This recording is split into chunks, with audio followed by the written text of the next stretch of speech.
नमस्कार दोस्तों, स्वागत है आपका हमारे चैनल पर। आज हम बात करेंगे एक बेहद महत्वपूर्ण और दिल को छू लेने वाली फिल्म 12 Years a Slave के बारे में।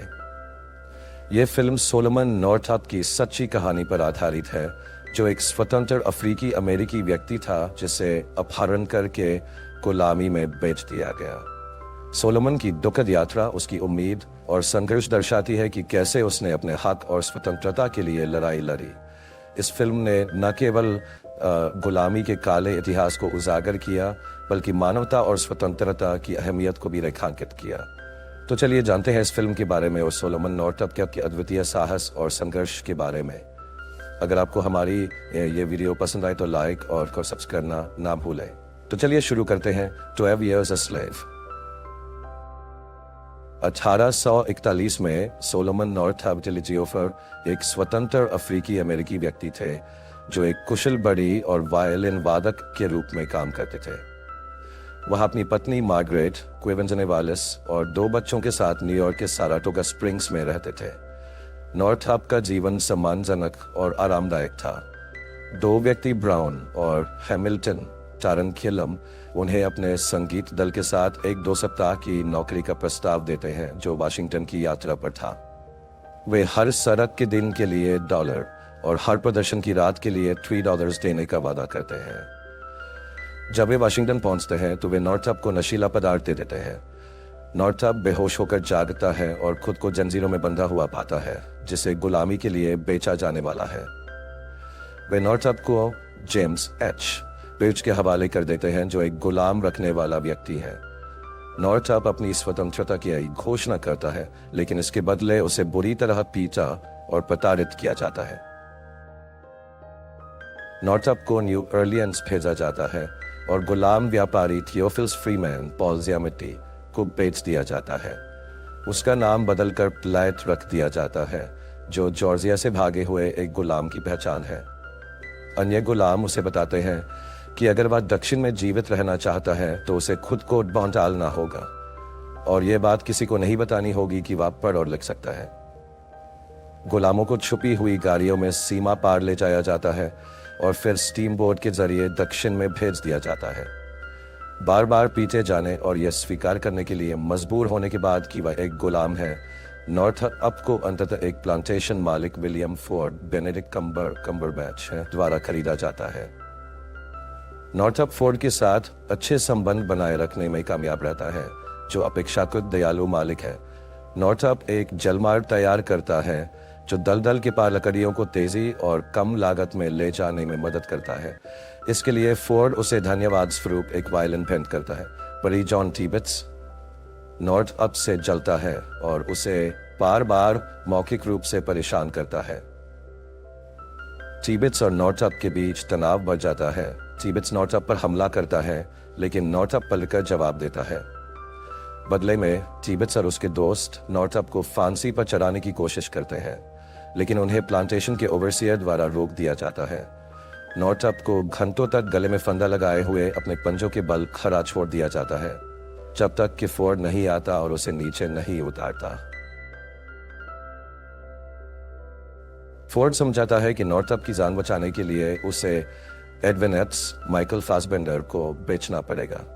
नॉर्थअप फोर्ड से समझाने की कोशिश करता है कि वह वास्तव में एक स्वतंत्र व्यक्ति है।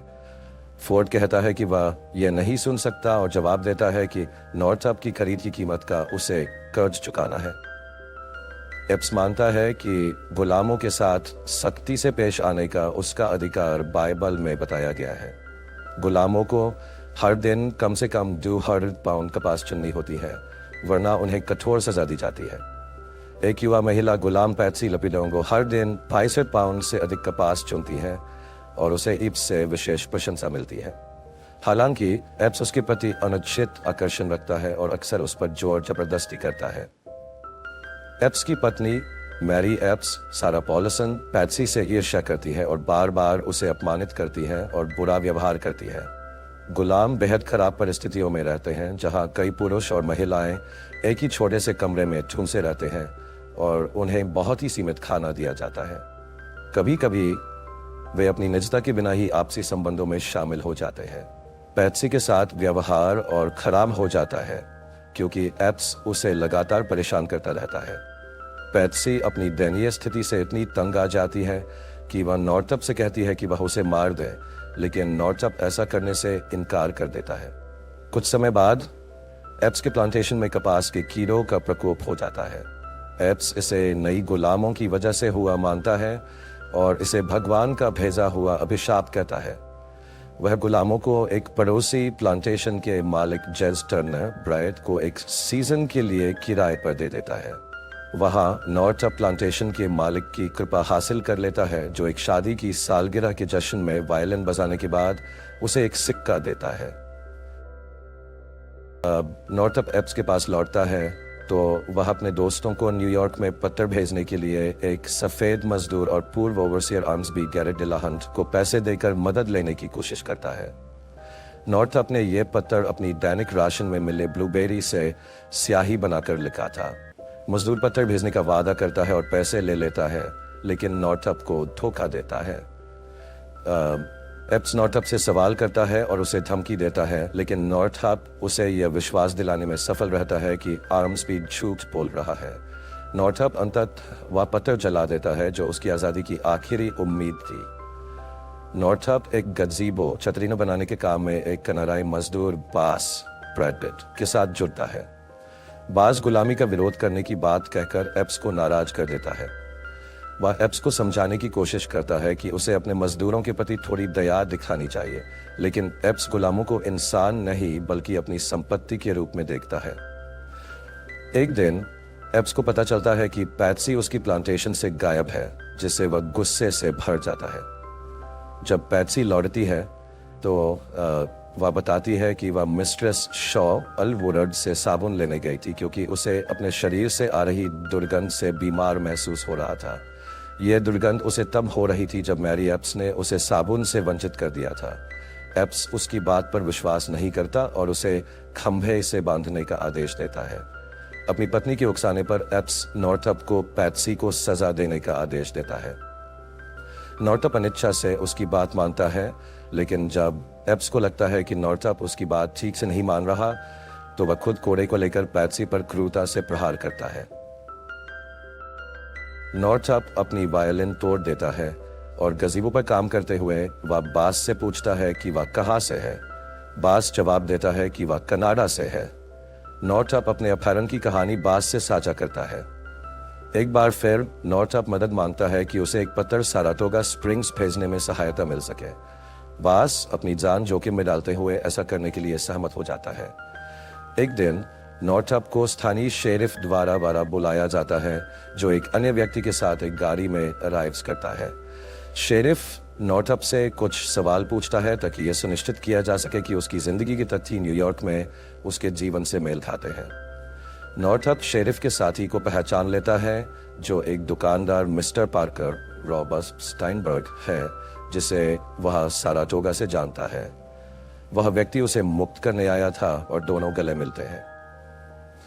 हालांकि एप्स गुस्से में इसका विरोध करता है और पैट्सी परेशान होती है। नॉर्थअप पैट्सी से अलविदा लेता है और स्वतंत्रता की ओर चल पड़ता है। 12 वर्षों की गुलामी के बाद नॉर्थअप को स्वतंत्रता मिलती है और वह अपने परिवार के पास लौट आता है। नॉर्थअप अपने घर लौटता है और अपनी पत्नी और बच्चों से पुनः मिलता है। उसकी बेटी, जो अब शादीशुदा है, अपने पोते और नामधारी सोलोमन नॉर्थअप स्टांटन से उसे परिचित कराती है। वह अपने लंबे समय के अभाव के लिए माफी मांगता है, जबकि उसका परिवार उसे सांत्वना देता है। एक टेक्स्ट एपिलॉग में नॉर्थअप के ब्राउन, हैमिल्टन और बिर्च के खिलाफ किए गए नाकाम मुकदमों का विवरण दिया गया है।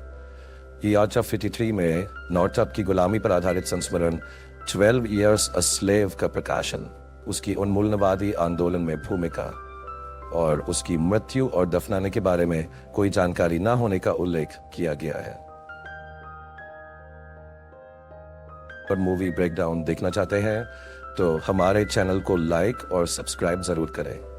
बेल आइकन दबाना ना भूलें ताकि आप हमारी आने वाली हर वीडियो का नोटिफिकेशन सबसे पहले पा सकें। धन्यवाद और जल्दी मिलते हैं एक और नई फिल्म के साथ।